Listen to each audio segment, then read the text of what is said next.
everyone. Welcome back to another HiBob webinar. I'm your host, Ali, and I'm so excited for today's session, not just because of the subject matter, but because of who we have as our guest as well. So before I get started, I wanted to talk a little bit about what we'll be discussing today. It's going to be quite an interesting session, and it actually is all the more interesting because it's been really led and thought upon by you, our audience. In our last two webinars, we got a lot of discourse and discussion from the audience on how to increase productivity from employees at home. I think around mid-March, when everybody started reconciling with the fact that people would be working from home, that this global pandemic had sort of changed the way that people were working, it felt very much like a rally cry for companies and communities to come together, power through this movement, kind of keep things positive, keep morale high until we rode out this wave. Unfortunately or fortunately, for better or for worse, now 3 months later, many of us are still in the same situation where we still have our teams and our workforce working from home, working remotely, or possibly exploring a hybrid situation. And now the time has come to move beyond the temporary measures into sustainable long-term strategies for increasing productivity and maintaining productivity and efficiency from home. So I'm really excited to chat about that today. We've put together 10 hacks on how you can keep your employees productive from home. And here to help guide us through this discussion is my guest. His name is Andrew Bardsley. He's the People and Culture Program Manager at a company called Modulr. Modulr is a HiBob client that has undergone tremendously fast growth over the last couple of years. But I will let Andrew sort of introduce himself, the company, and then we'll take it away. Perfect. Thanks, Ali. Hi, everyone. Yeah, really happy to be here. So I'm Andrew from Modulr. I guess I'll talk a little bit about Modulr first and what we do. I guess our purpose as an organization is to help businesses move money more efficiently. I think that's probably the tagline you could give to it. We help businesses, like new banks or maybe payroll providers move money around in the background. So we could think of us as sort of the plumbing that helps payroll businesses, banks, all types of these industries that need to move money. We sort of sit in the background and help them do that efficiently and effectively. So that all sounds very technical. I'm nothing to do with that. So I help on the people and culture team. So I'm a people and culture program manager, or sort of internally a people business partner. So I wear many hats at Modulr.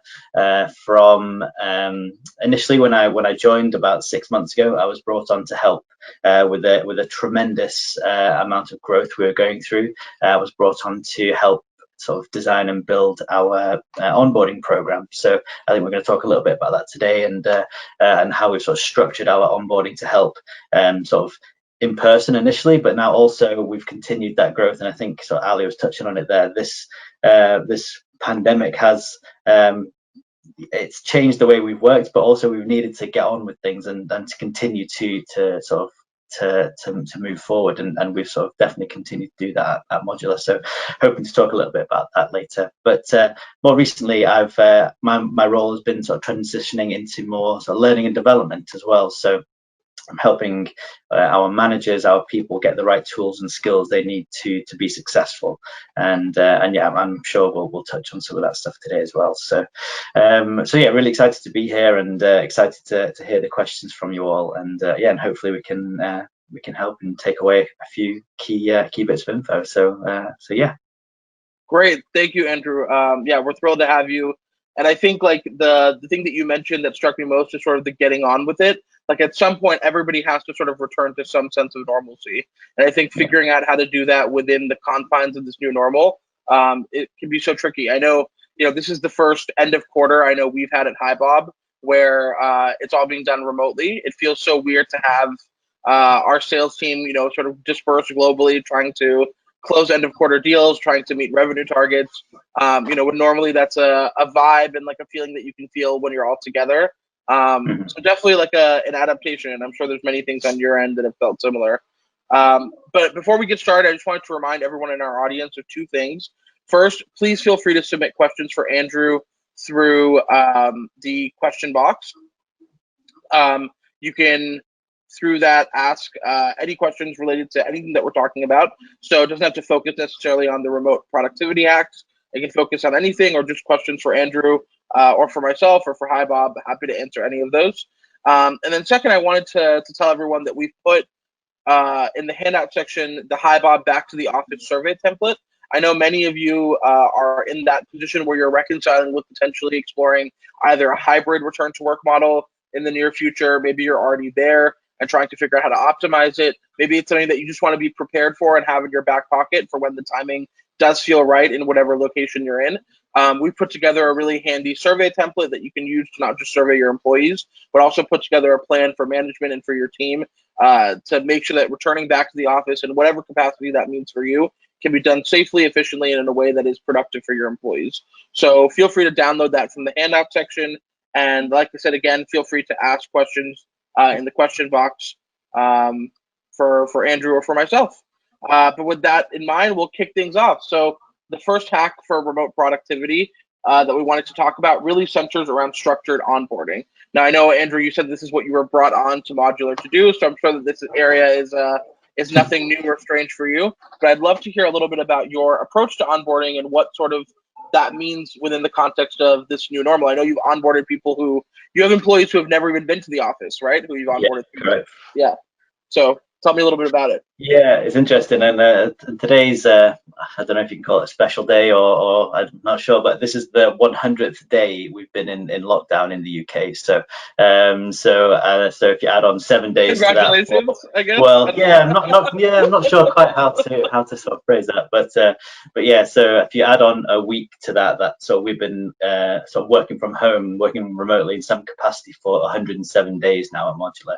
And like we said at the top of this session, we initially thought, okay, let's ride this out. Let's keep positivity, energy going, and we'll get through this week, 2 weeks, and see how we do. But now 97 days later, we're still here, and we have had to get on with things. We've had to move forward, and that's included hiring and onboarding new people for us. And we very quickly, actually, maybe I'll start sort of a step before that. So like I said at the start, when I was brought on to help Modulr design and build their onboarding program, that was in an office, and it was with face-to-face interaction, and the program was very much designed around that connection with the business, with other people in the organization, and a lot of that centered around getting together in a room, learning and sort of discovering things together. Obviously, that couldn't happen whilst we were working remotely, so we very quickly had to pivot into a model whereby we could give all of that same connection and sort of confidence in the business, but delivering it sort of completely remotely. And I think what helped was that we did have a structure in place that was in a way quite flexible and enabled us to move relatively seamlessly into sort of this remote sort of model. So we run a welcome day for new joiners once a month. We call it Modulr DNA, and we wanted to give that same sort of flavour, and we sort of very quickly pivoted that into an online sort of session broken up over a number of days. So we didn't get people sat on a call like this for 8 hours. We sort of spread it out over a couple of days, but still give them that same information, the same connection with the business. We had some CEO sort of Q&A sessions, so again, bringing the people together in some capacity and enabling them to sort of get that connection with the business, and sort of ensuring that they still felt confident in sort of making the right decision, that they came sort of why they came to Modulr. Yeah. And I guess sorry, yeah, go ahead. I was gonna jump in and say, like, I think what you're talking about, that cultural connection, is a big thing that I've heard so many clients reference as they've embarked upon remote onboarding recently. Certainly you can do it using the HiBob platform and our structured onboarding tool, but even outside of that, like, we forget sometimes how much of that nonverbal communication happens in the first few days. You see all of your colleagues going to ask this one person questions whenever they have a tech issue, or you see the dynamic that happens within team meetings, and you can kind of pick up almost by osmosis who reports to who and how the organization is structured and who solves these crises, who solves these problems. So I think what you bring up is really important. So yeah, I think keeping in mind and always approaching everything from the lens of like, what would employees be able to feel about our culture, and how can I recreate that digitally is a really important step. Yeah, absolutely. And I actually think HiBob has been so helpful for us with that, with the workflow that we've created for remote onboarding. It includes things like prompts for a manager to check in on their new joiners, because yeah, you're right. If you're sitting next to them every day in an office, it's very easy to have that. How are you? How are you getting on? Is there anything I can help with? But working remotely, it just requires that extra nudge, that extra sort of reminder. So having a notification sort of coming through on Slack a week in, just saying, have you checked in on your new joiner? They've been here a week. Have you had a one-to-one with them? It just keeps that sort of that note in the back of our managers' minds, just to make sure that people remain connected. Because it's, yeah, for someone to not have ever been into sort of one of our offices but still have been working for us for 3 months, it's an amazing thing. And yeah, so Bob's been really helpful with that, and that sort of the workflow again includes things like check-ins for managers, but also highlighting useful links. We've got sort of a structured sort of learning pathway on our learning management system as well for people to go through. But if you're not asking the right questions, or you're not talking to the right people, you maybe just don't know about that, and Right. maybe that's our fault for not highlighting it. But if you just have a little nudge from something like Bob, whereby you're just getting a link straight into your inbox or straight into Slack, click it and then you're away. I think it's such a useful tool to have. And yeah, again, I think I keep coming back to the idea of connection, feeling connected to the business, not feeling isolated, and yeah, we're just sort of centering all of our onboarding activities around that. Cool. Yeah, as we move forward, we're already starting to get questions here for Andrew that we'll get to in a few minutes. But feel free to continue asking questions here in the question box, and we'll address them with Andrew when the time is right. So moving forward, I think you touched a little bit on this when it comes to onboarding specifically, but I think this is the next hack is sort of a principle that applies broadly, even outside of onboarding, even for your most tenured employees, and that is maintaining social connectivity. So, I'd love to hear a little bit about how in this format digitally, you're sort of replicating in-person activities to maintain sort of a social ecosystem for people online. Yeah, sure. I think yeah, I think we're probably going to talk about a number of these things in some of the other hacks, but I think one of the sort of the greatest things that we've sort of really lent on over the last few months is Slack. And I think in particular one of the apps we have in Slack called Donut, and this has been great for new joiners. And sorry, I should explain what Donut is first for maybe people who haven't used it. So Donut is an app that it creates connections, and it sort of can sit in Slack in a channel somewhere, and every week it will automatically pair you up with someone else who's also in that channel. It could be someone that you've never met before. It could be the person you sit next to every day. It just depends who's in there, really. But it's free, I believe, right? Yeah, it's free for sort of your first channel, and then for extra channels on top of that, then you start to get into some of the paid plans. But yeah, it's free for if you're just using it for one channel, and it's great to start to facilitate those connections. We've used it for new joiners, but actually over the last few weeks and months, whilst we've been away from the offices, people are missing out on that sort of social interaction, and actually it's sort of, you start to sort of blend your home life and work life all into one, and there's no separation. And I think having somewhere that you can go and just almost forget about work for 20 minutes, half an hour, sit down and have a cup of coffee with someone, and talk about how your day was, talk about maybe what you're struggling with, talk about anything really. I think that's something that you do miss from being in an office setting. But having this application that just connects you, just prompts you every now and again, just to keep connected and keep talking to people. And yeah, I think that's been something that we've really seen as being a huge help for us. over the last month or so, just to keep people talking. Yeah, we through our customer community, like a lot of we ran a session just for customers that was sort of an AMA Ask Me Anything format a few weeks back, and I think one of the questions that came up was people feel, or HR certainly feels, or people partners feel uncomfortable sometimes planning things like this because it feels artificial and a little bit forced. But the truth of the matter is, like, it's so hard to remember.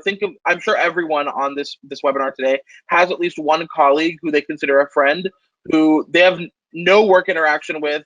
They don't, their projects don't align at all. Their department probably don't even interact. But it's just someone who you met at a company gathering, at the coffee machine, at the water cooler, whatever it may be, and you struck up a friendship, and that person can maybe be a resource for you in times of stress, times of need, whatever. It's really important, even if it is, I think, a little forced and a little artificial, to like manufacture that connectivity, even though it's not the same. And so I think Donut is a great extension that can help with that. For sure. You know, within HiBob, we have the ability for obviously employees to express their superpowers, their interests, their hobbies, food preferences, favorite TV shows, you name it. It's all customizable. And so we've seen a lot of our customers actually use that feature to, group people together. So I know at one of our customers, there was they grouped people together who, were interested in reading and to doing a book club. And it's something that HR was really easily able to do because they could easily pull together, okay, everybody in these two offices that share a time zone mentions in their reading section that they're interested in their interest section that they're interested in reading. Let's like pull this group of people together and see if they want to create a book club. And we don't have to, HR is not leading that initiative. They just introduced it, and now that group of people is leading it. I know a couple of other people were interested in sports, and so because a lot of the primetime sporting is obviously not happening because of the pandemic, they were able to introduce more of like a discussion group format there for those people as well. So I think there's a lot of ways to create that connectivity if you think about it in a sort of creative way digitally. Yeah, for sure. Yeah. Cool. So moving forward, I want to move on to hack number 3, which is really around again, designed for all employees, but particularly because everybody's job has changed fundamentally in the last 3 months. I think there's no need to elaborate on why. It really is like sort of stating the obvious, but I think with that now comes a period where we've been doing this for a while, where you can start to recognize that some people are doing it better than others, or some people are thriving and some people are not so much. So I think the next hack I wanted to focus on was sort of making expectations clear and really focusing on goals. I know that you're leading sort of a process like this at Modulr, Andrew, and I would love to hear more about it. Yeah, so I think this is definitely one of those projects where we put it off for a little bit. We sort of just pushed it back, thinking we'll do this when we get back into the office. But we were very quickly realizing that this just needed to happen, and it's all around our ways of working, and in particular thinking about our organization as a more agile organization, and taking steps and putting things in place to work and adopt more agile methodologies. So people out there may be familiar with agile, and I think there's 12 pillars. We're loosely following that methodology, but we're also adding taking our own sort of spin. And I think one of the main things that I think has been really valuable, actually 2 things. I'm going to talk about 2 things, and I won't take too much time. I think I talk about this for days, but 2 things. I think first thing, the overall sort of mission and aim about this sort of project, we're calling it mod evolution. So we're evolving our ways of working, and that's probably the primary reason we didn't want to sort of put it off for any longer. We could see the potential and the capabilities of our workforce, and just adding a few different ways of working just could really unlock a huge amount of potential. And one of the main things that we've talked about through all of this is a term called agency. So we essentially want to take agency or ownership away from the senior leadership team and sort of almost devolve it out to the organization, out to teams into the wider business. So if you think about maybe a traditional organization, sort of goals are maybe set at the top, they're cascaded down, and then permission needs to come back up to the top for approval, and then back down, and it just takes time, and it just slows organizations down. And what we're finding is that the people on the sort of the front line, or people in the teams who are doing the work, have great ideas, and they just need that extra bit of agency, autonomy to go out and do the stuff, without the senior leadership team necessarily having to sign everything off or holding them back. So one of the key drivers for us there was about giving the organization autonomy and agency over the little bits of the organization that they own. And this kind of brings me around to expectations and goals. And the framework we're now using is OKRs, so objectives and key results. And again, what this has done is, so for people who maybe haven't used the OKR sort of framework before, its central sort of pillar is that you create objectives that are engaging and meaningful to you and your team and your immediate team. So by giving out this agency to the rest of the organization, so we almost enable them to set their own goals, set their own objectives, and sort of almost set their own expectations and manage themselves. Obviously, the organization has set a theme, a strategic mission, or sort of a North Star that we're all driving towards. And I think now that the organization understands that we want to be the leading fintech who help businesses, move money efficiently, people understand that. They can then go back to their teams, understanding they have autonomy and ownership over what they're doing, feeding into that North Star, and set goals that are meaningful and engaging for them. So I think that's one of the main things, that one of the real successes for us at Modulr over the last few months is that we've managed to do that completely remotely, and we're well into the transformation and into the evolution now.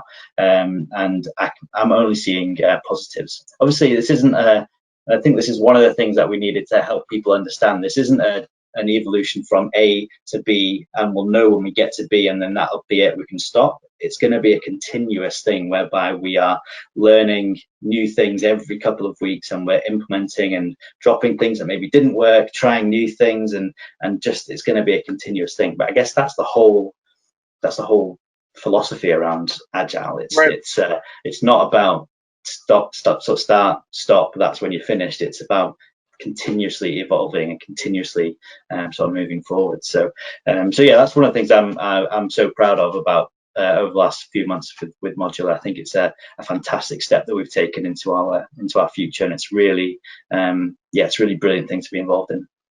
Yeah, I think thank you for sharing that, Andrew. I think like the OKR process has to remain dynamic, right? Because the organization is not static, and people get promoted, people leave, people move around, people's jobs change as business needs change, and I think making sure that your system is adaptable to that is really important. I would be remiss if I didn't touch in a little bit on HiBob's OKR functionality here. So the way that we do it, and we use our own platform, is like you're able to set goals that are macro, and then you're able to set sub goals within those, assign them to different people. So oftentimes there's a macro goal that involves multiple different people and multiple different check-in points. You can easily check in with people, tag them on different projects. So it sort of creates like an overall place for one person to look, whether you're the person creating the goal or the person trying to execute upon it, where you can go and sort of see where progress lies. There's a progress meter that shows like percentage to completion. So it also gives management a really great oversight tool, be able to see like where things are. But yeah, I think having something like this so that people can feel that success is tangible and attainable is really important. Yeah, absolutely. And it's transparent as well. I think throughout the organization, everyone can see everyone's OKRs. Each team can have an insight into other teams' goals, and I think that's great because it just breeds a really positive culture throughout the business, that we can all understand and see what each other are doing. But it also has a bit of an accountability factor in there as well. So if you're sharing these goals, your OKRs by sort of definition are ambitious. They're called moonshot goals. So you're really sort of striving to stretch yourselves, and it does sort of breeds that accountability and that real sort of successful mindset, I suppose. So yeah, it's great. I think it's been brilliant. Yeah, very cool. All right, so moving on to hack number 4. I guess this sort of goes from the macro and sort of the organizational level down to like the day-to-day and how people can get by. But the fourth hack is sort of the regular check-in. And I think this looked different for every organization, but I'd love to hear what a daily check-in or what a regular check-in looks like at Modulr. Yeah, I think this sort of ties in nicely to our sort of agile transformation. So a lot of the business is already in a sort of an agile way of working, known as Scrum, and so this has a number of different artifacts as part of that process, and one of them is a daily check-in or a stand-up. So I think the majority of teams now at Modulr are having some sort of stand-up or check-in every morning. So I can talk about the people team at the moment and how we sort of operate, but essentially 10 a.m. every morning we all join a call. I think if we were back in the office, we would be in a room all standing up. I think that's the sort of where the terminology comes from. And yeah, we all sort of talk about what we worked on yesterday, what our focus is for today, and then is there any blockers or is there anything that we need some help with? And I think this has been great for a few reasons, especially in a people and culture team or an HR team, because this is something that we sort of struggled with at the start, where there is a lot of stuff in an HR team that just needs to happen, like business as usual stuff. It's not really a big project. It's not really, changing, any sort of way of working. It just needs to happen, whether it be contracts or, meetings or catch-ups with managers. And we're finding it very difficult as a people team to sort of articulate that and demonstrate the value that we were maybe adding or what we were achieving in a day. But by having this stand up and sort of saying, look, this is where my time's going. This is what I need to do. This is how the business is going to continue to operate. We need to have these conversations. We need to complete these contracts. We need to do these policies. And being able to voice that in front of your team every day, it just shows that actually, the day isn't just sort of passing away and I'm not achieving anything. This is everything that I'm achieving throughout the course of an 8-hour day. And actually, that's great, and you should also be sort of we should all be sharing in that success. Yes, it might not be a project that's finished and ticked off, but it is helping the business operate and function. So as a people team, having that sort of ability to share that with the team and understand that we're achieving a lot during the day has been great, and it's something that I would encourage all of you out there. If you're not doing that, it's a 15-minute meeting. You literally take 2 or 3 minutes each to talk about your high-level successes from the day before and what you're focusing on the next day. It's it's brilliant. It's really great, and also again feeds back into that sort of accountability piece. I think the whole idea around agile is that it helps you sort of action things quicker, but it also makes a lot of the work much more visible, and also it can highlight any pain points, any blockers, and also anyone that's not necessarily pulling their weight. It will very quickly show up when someone maybe isn't completing tasks that they maybe should be. And in a lot of times they will rise and meet sort of your level or the level of the team, which is great. But also it highlights to them that this is what the rest of the team is achieving. Maybe there's some efficiencies that you can look at in your way of working. But yeah, I think stand-ups in the people teams is one of the great things that we've added. And yeah, I'd encourage you to look into it if you haven't already. Yeah, I imagine that everybody at this point, 3 months into working from home, is sort of sick of this concept of stand-ups, but I think there are ways to reinvent them and keep them engaging and not just be a waste of time. I think the way that you're discussing it, having it be very much a 360 process where it's not just one person talking at everyone else, it's everybody contributing to sort of like a team dialogue, is a really critical piece of that. But yeah, I would agree. I think it's a really powerful tool and one that doesn't cost anything and that maintains a level of connectedness even if you don't do any of these other things. So yeah, for sure. Moving on to hack number 5. One thing I wanted to talk about is making success tangible and realistic for working from home and for a remote lifestyle, right? Like I think I was talking to Andrew before this call and we were discussing that like if you were to define a great employee on your team or a great manager on your team and an attribute that they have was being great at collaboration, like what that means now in June of 2020 is completely different than maybe what it meant in January of 2020. and the tools and tactics that go into being a great collaborator or being a great cultural addition or being a great manager have all really shifted. So I wanted to talk a little bit about Andrew, your strategy and philosophy on sort of like adapting what it means to be successful in this new environment. Yeah, I think you sort of summarized it really well there, Ali. I think it's so different now, and it's different for everyone. So in our team, there are a few of us that have kids. There are a few of us that don't, and I think that's been a real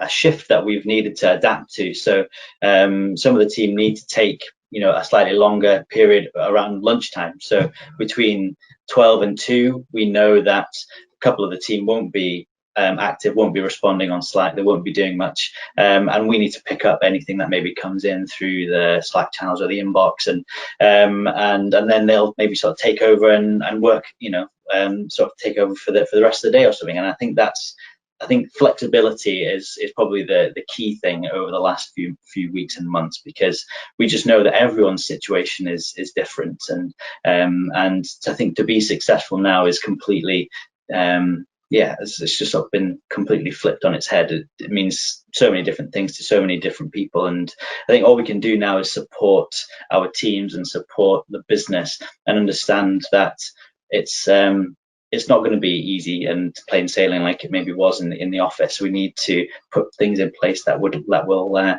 help them to be successful sort of on their terms, if that makes sense. So yeah, whether that means giving them slightly longer periods with their kids, then great. If it means that they do compressed hours, then great. I think certainly my view is that to encourage people to be successful and to help them to do that, we just need to have a conversation about it, and there's no one size fits all. And maybe that's slightly easier for an organization with 100 180 people. Maybe there's larger businesses out there that need to take a slightly different approach, but for me, right, working with teams and understanding their situation and putting something in place that works for them is probably the way to go. Yeah, for sure. I have a question here from Michael that actually leads really nicely into our next hack, which is about creating a culture of recognition. So we'll sort of let that cover it. But yeah, that's the next hack, is sort of figuring out a way to take all of the offline nonverbal things, like when you end a presentation, everybody claps, right? Or you can see someone give you a nod of approval or appreciation when you're saying something because it aligns with what they're thinking. You can just feel the vibes when things are going well in the office versus not, or when you've done a good job or you haven't. All of that is sort of impossible to do now that everybody is home with kids running around with who knows what other responsibilities they're tackling at the same time. So I wanted to talk a little bit about creating a culture of recognition and sort of what your thoughts on that were. Yeah, definitely. So I think there's a couple of things that we've done, and I thought have been really great. And I guess just a point on all this stuff that we maybe talked about so far is that I really hope in Modulr that a lot of this stuff continues. I hope it doesn't just end when we sort of go back to that sort of normal office routine.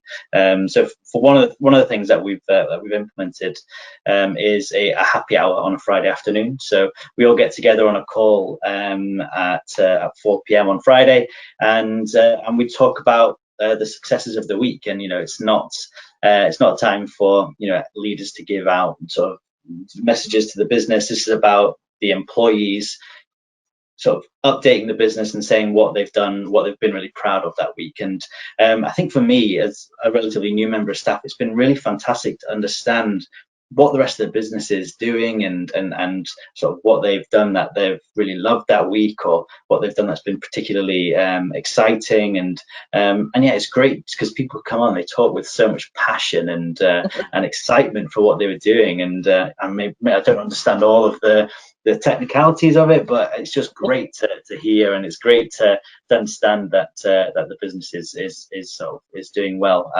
Because without that, especially without being in the office, we were losing a lot of that. We were just very blinkered almost in what we were doing. And so having that call where someone will stand up and talk about for a few minutes what they've done, maybe even do a bit of a demo. I think that's just been a fantastic addition to our sort of culture. part of that call is also a sort of a bit of a kudos thank you session. Initially, this started out by whoever was hosting that Friday happy hour would sort of read out messages from the business that have come in, sort of thank yous and things. But we've actually transitioned that now into the people who want to say thank you just coming off mute and sort of saying their thank you personally. And I think seeing people's faces light up and be really sort of thankful for those messages has been great. So I think after a hard week, it's always difficult to sort of stop and reflect and think about how much stuff you've actually achieved. And I think with a combination of those sort of stand-ups as well as this sort of summary session on a Friday, I think it just breeds good vibes going into the weekend. So that's been fantastic. Another thing which we've had, which is slightly more sort of, I guess, just sort of the here and now type thanks, is a channel on Slack. We've got a kudos channel on Slack, so people will pop on there and just say a quick thank you for, like you say, if there's someone done a particularly good presentation, usually they get a round of applause. Maybe now they go into the Slack channel and say, just thanks for that presentation, it was great, really informative, whatever it may be. So yeah, I think it does take a little bit of extra thinking, a little bit of extra effort, or something that is quite just comes quite naturally. Yeah, you clap at the end of a presentation, but now we can't do that, so there's a little bit of extra thinking required now. But yeah, just little things like that I think have really helped us.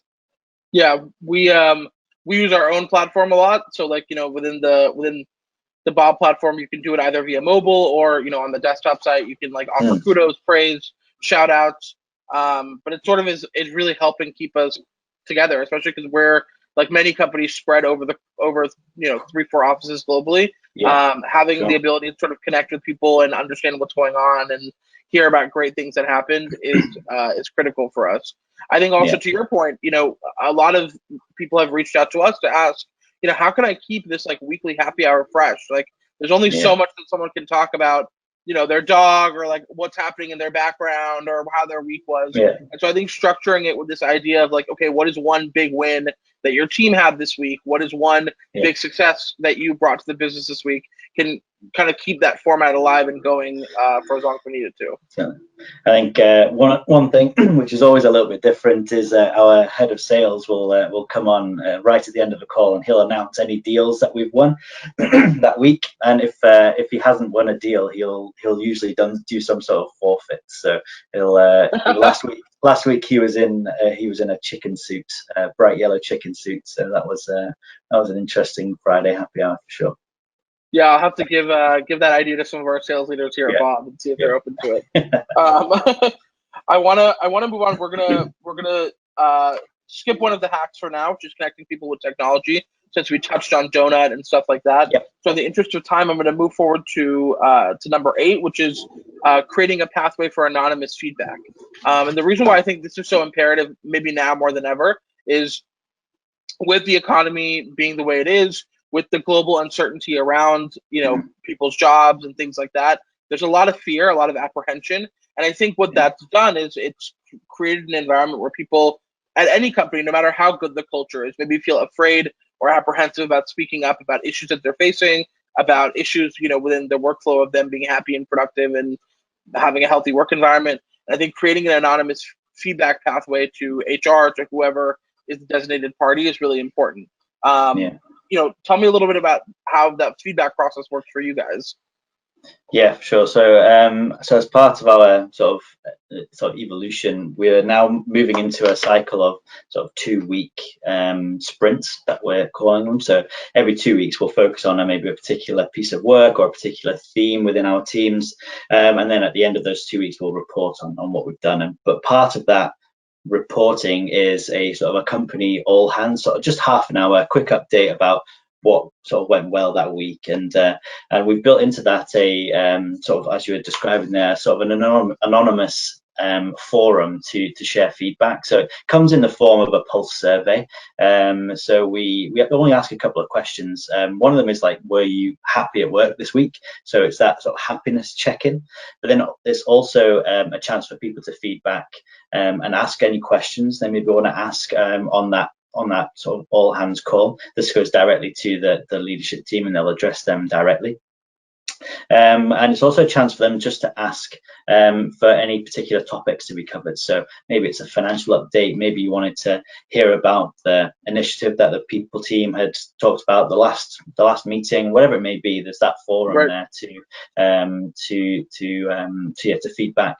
And I think we see a lot of questions coming through there, and I think one of the things that is really important, which we didn't really think about, was sort of capturing all of that information somewhere. So a lot of the time, there would be maybe questions that had come up again and again and again. We're thinking, maybe people not listening, or we're not explaining it enough, but maybe they just didn't have a chance to join that particular call where that piece of information was shared. So I think the point I'm trying to get to is that sharing it, sort of collecting that feedback, answering those questions is great, but then capturing it somewhere so that people can sort of dive into a time that suits them. So from there, we've been then sending out sort of almost like minutes from those meetings, and a summary email, summary sort of document, so people can catch up on if they're on holiday, or if they had a clash or something like that. So that's been really great for us, and just sort of identifying also where those particular pain points maybe are in the organization, and then going and working with managers directly. So we're running a survey at the moment that's sort of talking about all of our sort of previous quarters OKRs, and from that we can get really great information that's sort of almost targeted to the team.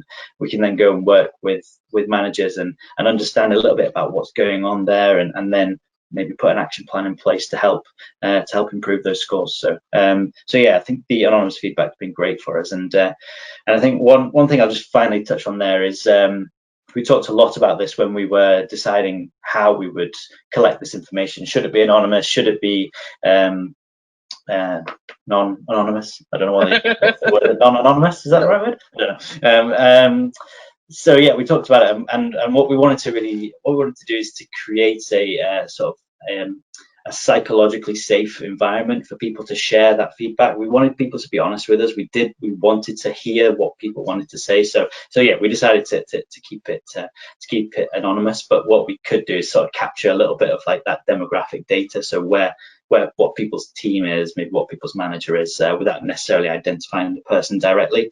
So we've almost got the best of both worlds there, really. So we can take sort of tangible actions, and I think we're maybe going to talk about this in a second, but we can take actions on that data without sort of creating a sort of an environment where people feel like they're going to be chastised or something for sharing their opinions and their thoughts. So that's something that we thought about quite closely. Yeah, fair enough. And I think, look, I mean, there's multiple ways to do it. I think first, so in our platform, in the HiBob platform, there's a tool called Your Voice, where people can submit anonymous feedback, and you can designate who that person is that it should go to. Usually it's like a head of HR, or someone at the executive level within the HR team who you can trust with any type of sensitive information. And that's great because it provides a pathway direct to the person in charge who can navigate any issues that may be popping up. I think pulse surveys are also great. Like for our customers, we load in new surveys all the time with new questions and things like that they can use for their organizations. I think at a time like this, it sort of goes without saying, a bit like you said, there are so many times where we deliver information and people have the same question 2 weeks later, and it's like, man, we sent an email, a Slack message, delivered it in person twice. Like, how did the person miss this? But everybody interprets information differently, and it's sort of how it goes. So I actually have a question here on that note from Amy. She says that they're doing a weekly check-in survey, but they're running out of ideas and questions to ask. So a question for you, Andrew, is that what questions have you guys been doing during pulse surveys that you found to be really important or really engaging to staff?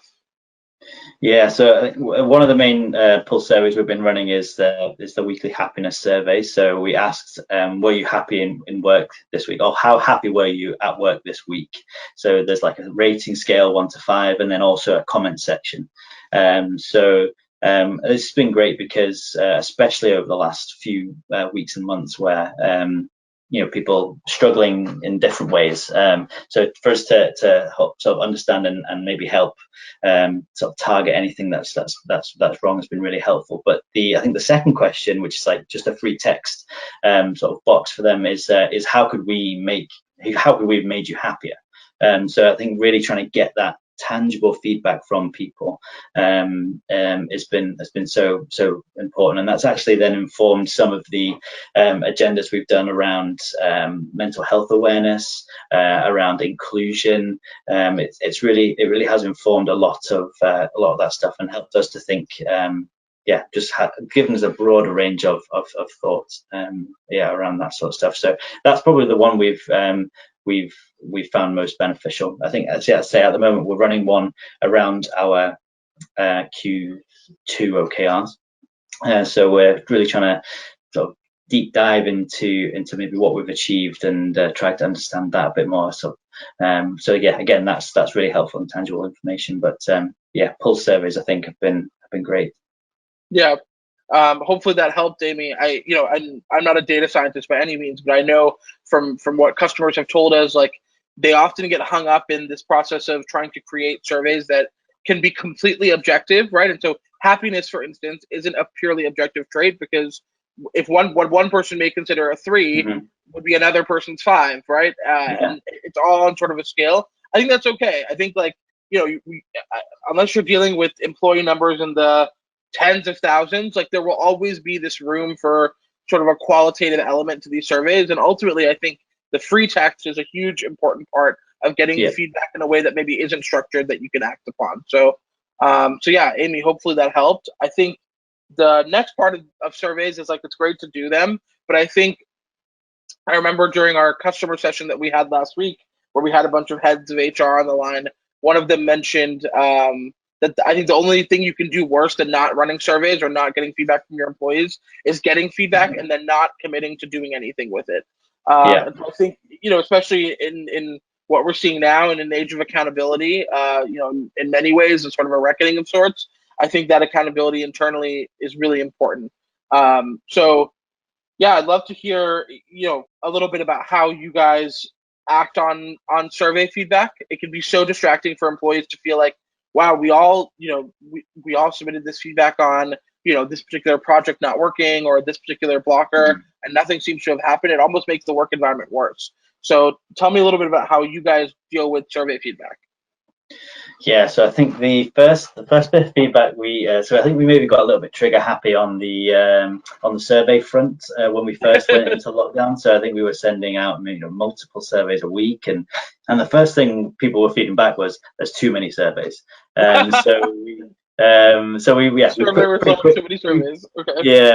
pretty quickly took that on board and said, okay, let's just really think about what do we want to understand here. So I think for the sort of this lockdown period, we've really wanted to have a real sort of finger on the pulse of people's well-being, especially people's mental health. There are a lot of people who are alone at this time. A lot of people who wish they could be back in the office. Also, a lot of people thinking, I never want to go back into the office again. This is great. So I think really, well-being was a real focus for us. And one of the surveys we ran was around sort of mental well-being, and that really informed our in the UK. I don't know if you have it in the US as well. We had a mental health awareness week in May, and a lot of the feedback we were getting through surveys actually informed the types of resources and sessions we were putting in place for this mental health awareness week. So I think one of the most successful ones, and certainly the one that I found absolutely fantastic, and I'm still doing to this day, was we had a week's worth of sort of introduction to mindfulness. So a lot of the feedback we were getting was around balancing workload, managing stress, feeling really overwhelmed with everything that was going on in the world, also having to carry on sort of delivering and in a stressful sort of scale up in business. And we heard a lot of that feedback, and we wanted to put something in place, and thought that the sort of mindfulness session was fantastic. And personally for me, I think it's brilliant. Half an hour every morning just gets my head straight and enables me to, not, the stress doesn't go away. That doesn't, it doesn't sort of cure it, but it definitely helps me to focus my mind more, be aware of the emotions and the feelings that I'm having, but actually continue sort of alongside them almost. So yeah, I think for me, and we had quite a few people joining those sessions. It was at 8:30 in the morning, so I don't know if that sort of put people off joining, or if I don't know, people maybe just weren't interested. But we had quite a few people joining that, and I found that certainly really beneficial, and maybe something we wouldn't have done unless we were collecting that feedback. So yeah, I think something that cannot be stressed enough is also sort of or highlighting when you make a change, either a positive one, a negative one, introduce a new initiative, and it's based on survey feedback, really explicitly saying that it's based on survey feedback. You'd be surprised, sometimes it seems obvious, right? Like if there's a program that you're running that you stop running, it stands to reason that the reason you stopped is because people weren't engaged with it, and based on their feedback, it wasn't worth it, right? But I think going that extra step to really clarify and explicitly say, like, hey, based on feedback from this survey, we're taking this action, can go a long way towards making employees feel not only more engaged and want to engage in surveys because they feel like things will come out of them, but also feel like they're being listened to, which is a big driver on employee engagement. So cool. And I guess sort of circling back to this idea of the employee and how they navigate their day-to-day, that brings us to our final hack of today, which is sort of creating avenues for self-care. Our global CMO here at HiBob sent an article recently to all of us on her team, where she talked about how, and the article talks about how you're not necessarily working from home in the same way that you were, last October. Right now, you're at home, maybe serving as a part-time teacher, part-time caregiver, navigating the stress and chaos of a global pandemic, of all the implications that come with that, of a lot of political unrest in certain places, depending on where you're at, navigating all of that and trying to work at the same time. So it really is quite a different environment. And I think self-care for employees is extremely important. I think it's hard for employers and for companies and HR leaders to figure out the right balance between, I don't think you can tell all of your employees to go put on a face mask at 3 p.m. and relax for 30 minutes. But like, what can HR leaders do to try and promote self-care within their teams? Yeah, I think it has been such a strange few months, and I think for us in HR leadership sort of roles, I think one of the most impactful things is to lead by example. And I think in particular around holidays and time off, I think it's very easy to think, I'm at home, I can't really go anywhere, I'm not going to take any time off. But actually, it is so important to be able to have that separation. It's something that I didn't really think too much about. But then when I was sort of, still sitting on the sofa with my laptop on, answering emails in the evening, and it's very easy to see that merging into a continuous sort of work and not a very healthy pattern. And I think one of the main things I think to role model as a sort of as part of an HR sort of leadership team is that to take care of yourself and to encourage that of your employees. I think one of the greatest bits of advice, or one of the greatest sort of tips that I had was to go for a walk after. So you finish maybe 5 o'clock, 6 o'clock. You finish, you close your laptop, and then you go for a walk. 20 minutes or something, and then come back home. When you get home, it's almost like you've just walked home from the office, or you've just walked home from the train station. It almost signals in your brain that, okay, that's it, time to try and switch off and focus on something different for a little while. And I think being able to role model that and share that with the organization is so powerful. And things like just taking time when you need it. We know that it's a stressful and uncertain time for so many people, but creating the space for people to feel comfortable, to take time, to take what sort of a well-being day or a mental health day, whatever your organization calls it, I think is so important. But that doesn't happen unless people feel safe, and goes back to the idea of psychological safety again. It doesn't happen unless there is a culture where people can feel comfortable doing that. And I think that comes from us in sort of a people leadership role, and also just encouraging the business to role model those behaviors. I think because it's health is just so important. It's something we can't take for granted. I can think of no better of a note to end on than that one. I mean, the importance of self-care during this time is huge. Remember, back when this pandemic is a recent or a distant memory, everybody will still be facing the consequences of how they treated themselves and their mental health during this time. So I appreciate that feedback and that attitude, Andrew, leading by example. We've gone through our 10 hacks today, and we will make sure we compile them all on our blog post that will go up after this, with the video recording of this blog as well, of this webinar as well. I wanted to remind you all that we have our handout on the Back to the Office survey template available for you to download for free here in the handout section of GoToWebinar. Please use it. It's a fantastic resource for you to use as you're starting to embark upon when, how, and why you can potentially go back to the office. And then most importantly, I really want to thank you, Andrew, for joining me today and sort of helping us walk through these hacks and giving us feedback on Modulr as well. Where can our audience find you if they want to keep in touch with you and your journey after this? So LinkedIn, feel free to reach out and connect on LinkedIn. I'm always happy to chat things through. I think I'm still navigating all this stuff as well and learning along the way. So if we can do it together, then that's great. So feel free to reach out there, and I'm more than happy to continue the conversation. Yeah, amazing. Speaking on behalf of all of us here at HiBob, we are really committed to helping everybody in our community sort of navigate these uncertain times with a degree of action and certainty and moving forward in the right ways. So if there's anything we can do to help, feel free to reach out.